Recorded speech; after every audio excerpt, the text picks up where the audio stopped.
Ustadz Abdul Somad, dulu saya ahli maksiat. Alhamdulillah sekarang sudah tobat. Alhamdulillah.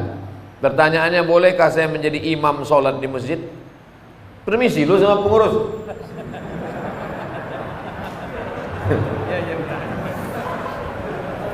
Urutan, saya sebutkan dulu urutan imam. Urutan imam yang pertama ulil amri. Urutan imam tuh ulil amri. Makanya waktu di Madinah itu imam Nabi Muhammad SAW. Sakit Nabi Muhammad, baru disuruh Nabi Abu Bakar jadi imam. Abu Bakar jadi imam sampai meninggal, baru digantikan Sayyidina Umar. Umar meninggal, digantikan Sayyidina Utsman. Utsman meninggal, digantikan Sayyidina Ali. Pemimpin negeri sekaligus pemimpin sholat. Lalu kemudian imam yang kedua, imam ratib. Imam ratib, imam yang ditunjuk oleh negara. Kalau di Maroko imam itu PNS, ditulis pengumuman penerimaan imam. Kenapa begitu? Maka dia ada fit and proper test, dilatih, ditanya, dites hafalan Qurannya berapa, suaranya macam mana. Kadang kita kalau sholat di pinggir jalan mau pergi jauh, mampir kita di masjid, macam-macam bunyi imam tuh. Wal maghdubi alaihim waladdallin, amin, bismillahirrahmanirrahim, ijazah nasrul. Tak ada huruf zal. Pak, ya, kenapa dia maju jadi imam? Syukur dia maju, Pak. Kalau tak ada dia, tak ada sholat di sini. Tak ada fit and proper test imam. Oleh sebab itu imam yang pertama ulil amri, yang kedua imam ratib, imam yang ditunjuk. Tidak boleh orang maju ke depan. Siapapun yang datang ke Masjid Jami'atut Taqwa ini, datang ustadz dari Jakarta, sorbannya 4 lapis macam ban Vespa, tak boleh dia maju ke depan kalau tidak diizinkan oleh imam ratib. Makanya tadi sebelum sampai kemari saya pesankan Ustadz Iqbal nanti yang maju ke depan imam ratib aja, imam tetap. Baik. Oleh sebab itu imam ratib kita.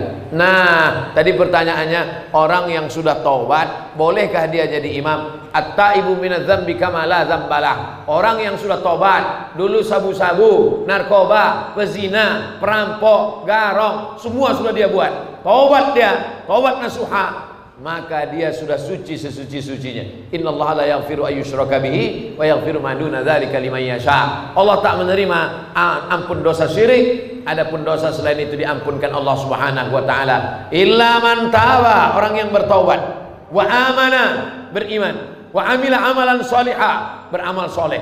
Taubat dia, beriman dia, beramal soleh dia. Yubaddilullahu sayyi'atihim hasanat. Semua dosa-dosanya dulu diampunkan Allah, dijadikan kebaikan. Makanya kita yang jadi makmum, kalau ada imam tobat, tobat bertato dia, bu anting dia, maju dia jadi imam, tak usah kita permasalahkan. Jangan nanti assalamualaikum warahmatullahi wabarakatuh, ini nampaknya tak sah, ini imam ini bertato, antingnya masih berlubang telinganya.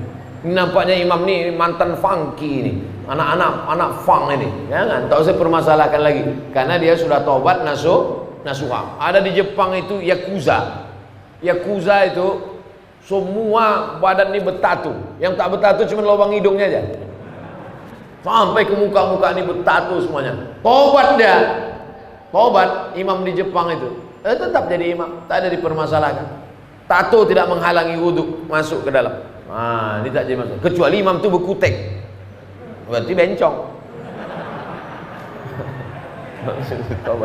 Kutek menghalangi wudhu, tak bisa masuk. Adapun tato tak menghalang, tak usah dipermasalahkan.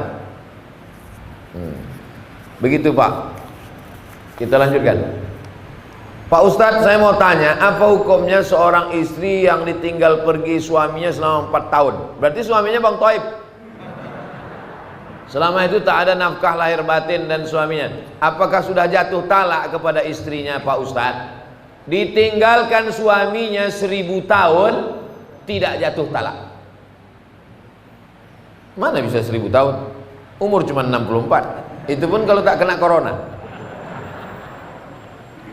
Talak baru jatuh kalau diucapkan laki-laki atau diserahkannya ke hakim.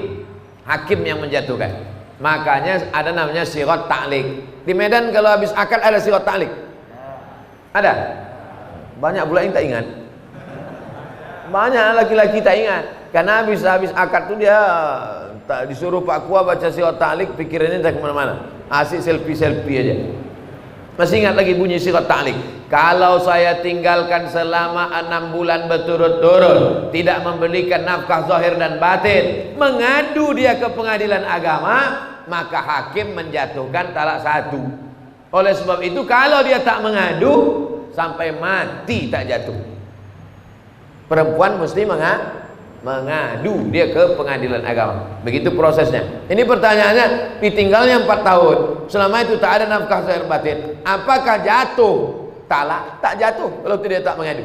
Maka perempuan mesti punya keberanian untuk mengadukan si Fir'aun yang tak balik-balik 4 tahun.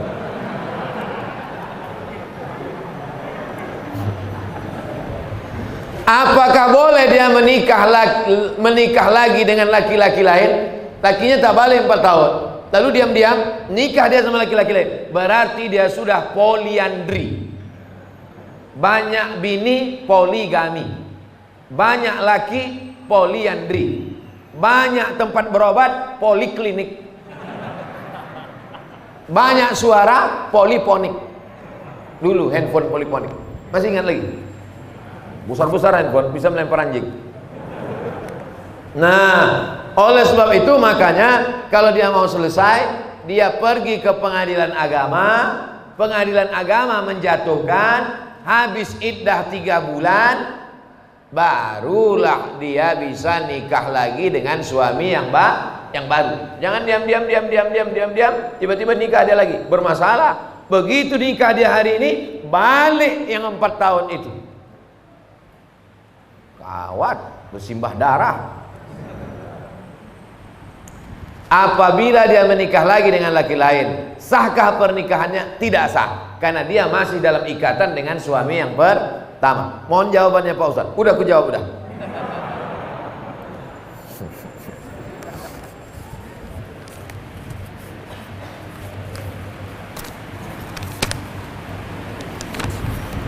Nama Salmiati, alamat Besilam. Ada seorang sultan. Sultan ini Sultan Langkat. Di atas Medan ini Langkat kan? Sultan Langkat. Di bawah Langkat ini Sultan Delhi. Di bawah Delhi ini Sultan Serdang. Di bawah Serdang ini Sultan Asahan. Itu 4 kerajaan Melayu besar di Sumatera Timur. Eskos namanya, pantai timur. Langkat, Delhi, Serdang, Asahan. Sultan Langkat ini orangnya alim, namanya Sultan Musa. Sultan Musa ini ikut tarekat Naksabandiyah yang dibawa oleh Syekh Abdul Wahab Rokan. Lalu kemudian dikasihnya lah tanah luas. Tuan Syekh, ini tanah luas, supaya Tuan Syekh tak pergi kemana-mana. Dipejamkan Tuan Syekh Abdul Wahab Rokan matanya, nampaknya pintu masuk Masjidil Haram. Dikasihnya lah nama pintu masuk itu ke kampung itu. Pintu masuk Masjidil Haram itu namanya Babus Salam. Maka aku kasih nama lah kampung ini Babus Salam. Nah, datang orang Melayu payah dia nyebut Babus Salam. Kau nak kemana? Besilam. Ulama-ulama dulu itu pejamnya mata nampak Babus Salam. Kita sekarang pejam mata nampak gaji 13. Yang PNS, saya tak PNS lagi. Hah?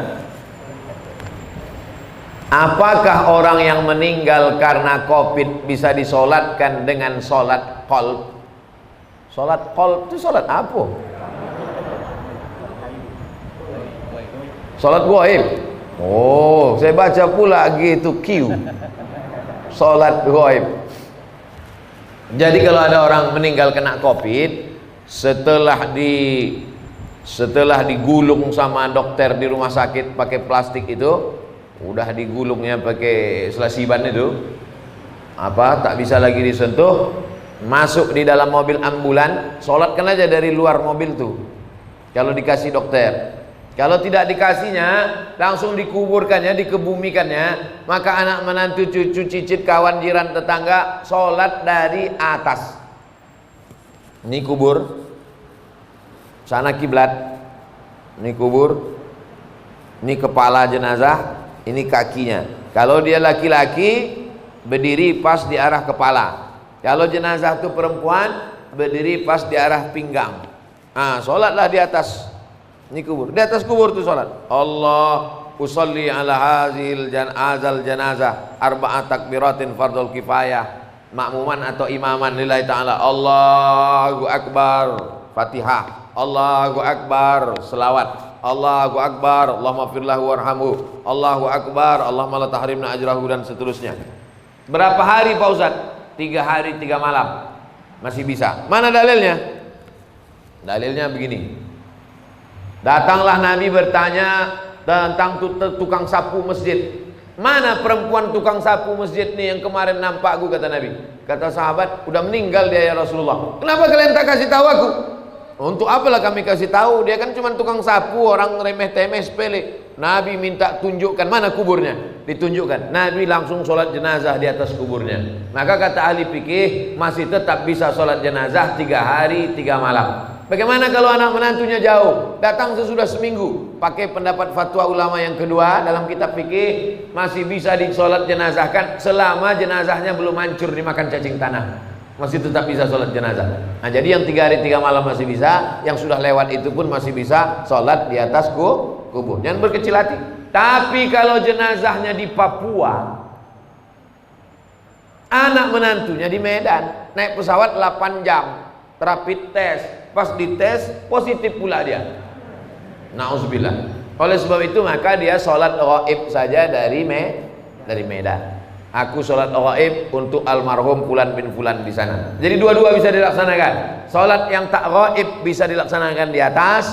Jangan bersedih hati karena banyak nih anak cucu keturunan jiran tetangga kawan merasa sedih karena tak bisa sholat jenazah.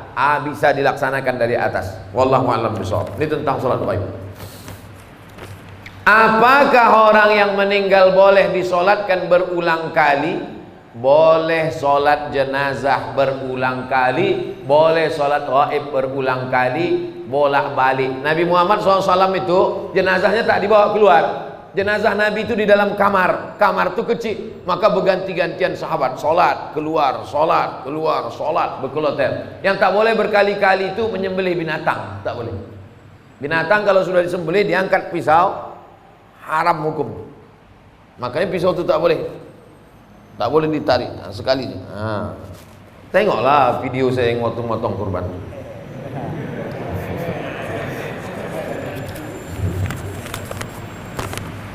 Ustadz, bagaimana kriteria takaran ikhlas dalam menjalankan tugas sebagai ibu dan istri dalam agama Islam? Ibu sebagai ibu, besarkan saja anak-anak ibu itu supaya ibu dapat amal jariah. Mak saya mengandung saya, menyusukan saya, melahirkan saya, meninggal dia. Sekarang saya ceramah hari ini nanti 3 kali, pagi, siang, sore. Macam makan obat ceramah ini. Mengalir pahalanya, lapang kuburnya. Walaupun dia tak pernah mengajar saya sampai S1, S2, S3, tapi dia menyuruh, sekolah kau nak. Dulu kalau pagi duduk depan rumah, lewat anak santri pesantren, apa kata dia? Kau mesti masuk pesantren. Begitu saya ada adiknya yang doktorandus, tamat dari IAIN, kau nanti mesti doktorandus. Begitu dia tahu ada orang sekolah di Makkah, kau nanti mesti sekolah ke Arab.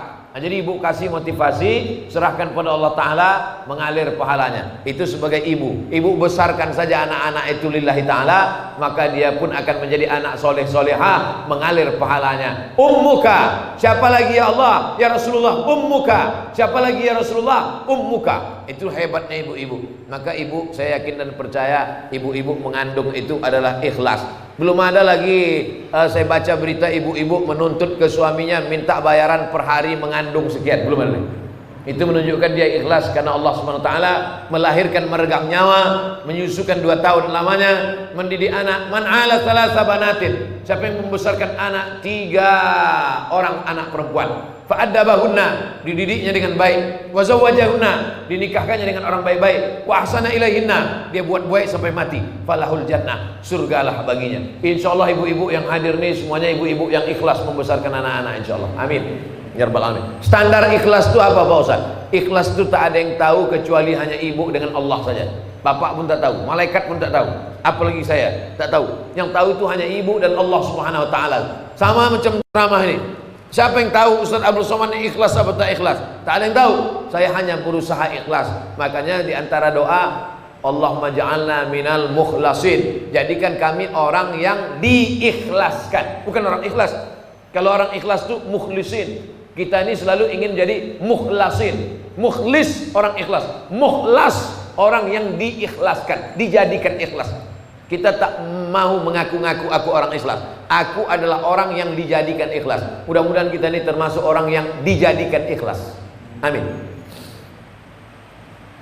Sehubungan dengan COVID-19 yang mewajibkan kita memakai masker saat aktivitas di luar rumah. Apa hukumnya jika kita sholat pakai masker?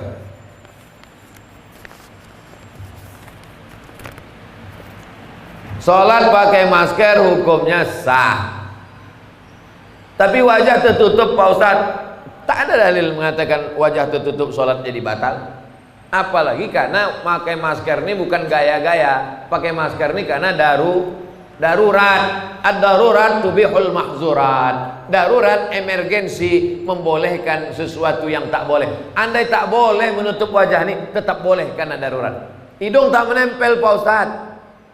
Hidung menempel ke lantai bukan rukun, bukan syarat, bukan wajib. Menempelkan hidung ke lantai bukan rukun, bukan syarat, bukan wajib, tapi sunat. Seelok-elok, seabdol-abdolnya kening menempel, hidung menempel. Orang-orang Arab itu saya tengok tak terlalu susah dia menempelkan hidung, sikit aja. Kita mah payah kali ya. Coba tengok orang-orang Arab sembahyang, sikit aja kena. Kita terpaksa ditekuk baru kena. Menempelkan hidung ke lantai bukan rukun, bukan syarat, bukan wajib, sunat. Maka kalau meninggalkan sunat pun hanya makruh. Meninggalkan yang wajib haram, meninggalkan yang sunat makruh. Tapi karena darurat, ini dalam keadaan darurat. Yang darurat membolehkan, yang terlarang sekalipun boleh. Makan babi boleh apa tak boleh? Tak boleh. Kalau darurat boleh. Kenapa kau makan? Darurat. Pilihannya cuma dua, mati atau makan babi. Boleh kita pilih mati? Tak boleh. Makanlah babi itu sementara dapat pisang. Tapi udah datang pisang kan kau makan lagi. Kenapa kau makan ini? Darurat. Tapi ada pisang, enak pula kurasa. Maka boleh. Ustaz, saya ada utang dengan orang. Saya bayar utang saya. Tapi karena ada pandemi ini, pandemi itu wabah. Pandemi itu artinya wabah yang menyebar, itu pandemi. Dan banyak juga orang sekarang pandemi, kata orang pandemi gitu dia. Entah apa pandemi, entahlah pokoknya pandemi. Pandemi itu wabah yang menyebar. Saya ada utang dengan orang, saya mau bayar utang saya. Tapi karena pandemi ini pemasukan saya berkurang, jadi saya bayar semampu saya. Tapi orang ini selalu menyumpahi saya. Apakah sumpahnya itu dikabulkan Allah?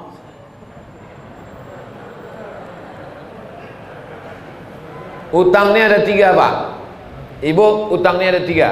Yang pertama, ya ayyuhal Al-Baqarah 282. Ya ayyuhalladzina amanu, ay orang beriman, idza tadayantum bidainin, kalau kau menjalin transaksi utang piutang, ila ajalin musamma, sampai batas tertentu, faktubu, tulis. Ini jenis utang yang pertama, on time, tepat waktu. Kapan kau bayar? 1 Januari. Tahun berapa? 1 Januari. Tahun berapa? 2020 apa 2021? Nah, tulis. Wastashhidu syahidaini min rijalikum. Ada 2 orang laki-laki jadi saksi. Illam yakuna rajulaini, kalau tak ada 2 orang laki-laki, farajulun, 1 orang laki-laki, wa imra'atani, 2 orang perempuan. Begitu tegasnya. Ayat paling panjang dalam Al-Qur'an, Al-Baqarah 282 tentang utang. Ini jenis yang pertama, on time. Yang kedua, fa in kana zu usratin fanaziratun ila maisarah. Nah, inilah yang masuk kategori tadi. Kalau dia kesulitan karena pandemi, bisnisnya tak lancar, bangkrut, fanaziratun ila maisarah. Tunggulah sampai maisarah. Maisarah itu artinya mudah. Siapa nama anak kau? Maisarah. Kenapa? Mudah kali lahirnya. Bersin aku lahir deh. Fanaziratun ila maisarah. Tunggulah sampai dia mudah. Gimana? Kapan kau bayar? Aku belum bisa bayar Pak, macam Al-Baqarah 282. Aku ini level 2 macam ceramah Ustaz Somad di Jamiatul Taqwa kemarin. Jadi kapan kau bayar? Insya Allah aku cicil semampuku. Ini level 2. Yang paling mantap tuh level 3. Wa anta saddaqu khairul lakum. Kalau kau sedekahkan itu lebih baik. Kapan kau bayar? Aku tak sanggup bayar. Kalau gitu kau ambil aja lah, udah aku sedekahkan. Mantap. Daripada banyak pula minyak bensinnya lagi daripada menagih. Daripada kuman darah tinggi ku ikhlaskan ya. Kau ambil. Itu bukan ikhlas, mengamuk. Jadi kalau bapak kaya, duit banyak, dia susah, pandemi, ngontrak, anaknya bersusun paku do re mi fa si do sol fa mi re do, maka pakailah level ketiga. Tak sampai hati aku menagihnya, udahlah kau ambil aja lah, aku sedekahkan lillahi ta'ala. Kau doakan aku murah rezeki, panjang umur, tapi sesudah ini jangan kau ngutang sama aku lagi ya. Nah, jenis yang ketiga. Tapi kalau bapak termasuk orang yang juga kurang mampu, pilihlah level yang kedua. Memberi bantuan orang itu baik, tapi gara-gara sumpah serapah hilang pahala. Qaulun ma'rufun, ucapan yang baik, khairun lebih baik min shadaqatin, daripada banyak bersedekah. Yasba'uha azan, caci maki, sumpah serapah, hamun, keluar kebun binatang. Asal jumpa keluar kebun binatang, asal jumpa keluar kebun binatang. La tutilu shadaqatikum bil manni wal adha. Jangan kau iringi perbuatan baikmu dengan perbuatan yang tak baik. Mudah-mudahan kita bisa bertenggang rasa pada masa pandemi ini, bisa kita melapangkan hati dan melapangkan kantong, memudahkan segala urusan orang. Ala hazihi niyah al-Fatihah. A'udzubillahi minasyaitonirrajim. Bismillahirrahmanirrahim. Alhamdulillahirabbil alamin arrahmanirrahim maliki yaumiddin. Iyyaka na'budu wa iyyaka nasta'in. Ihdinas siratal mustaqim, siratal ladzina an'amta 'alaihim ghairil maghdubi 'alaihim waladdallin. Amin. Allahumma inna nas'aluka salamatan fid din wa afiatan fil jasad wa ziyadatan fil ilmi wa barakatan fil rizq wa taubatan qablal maut wa rahmatan 'indal maut wa maghfiratan ba'dal maut. Allahumma hawwin 'alaina fi sakaratil maut wan najata minan nari wal 'afwa 'indal hisab. La tada' lana fi maqamina hadza dzamban illa ghafarta. Keluar kami dari majelis ini, dosa-dosa kami diangkat, diampuni ya Allah. Wala dainan illa qadaita. Saudara kami yang masih dililit utang, bantulah dia lepas dari hutang piutangnya ya Allah. Wala maridon illa syafaita. Saudara kami yang sakit, terbaring di rumah sakit, maka sembuhkanlah, berikan kesembuhan untuk selamanya ya Allah. Wala mayitan illa rahimta. Yang sudah meninggal dunia, lapangkan kuburnya, terangkan alam barzahnya ya Allah. Rabbana atina fid dunya hasanah wa fil akhirati hasanah wa qina adzabannar. Wa sallallahu ala sayyidina wa maulana Muhammad wa ala alihi wa sahbihi wasallam walhamdulillahi rabbil alamin. Taqabbalallahu minkum minna wa minkum taqabbal ya karim. Terima kasih segala perhatian. Mohon maaf segala kesilapan. Jangan lupa salat sunat isyraq 2 rakaat. Usolli sunnatal isyraq raka'ataini lillahi ta'ala. Wassalamualaikum warahmatullahi wabarakatuh.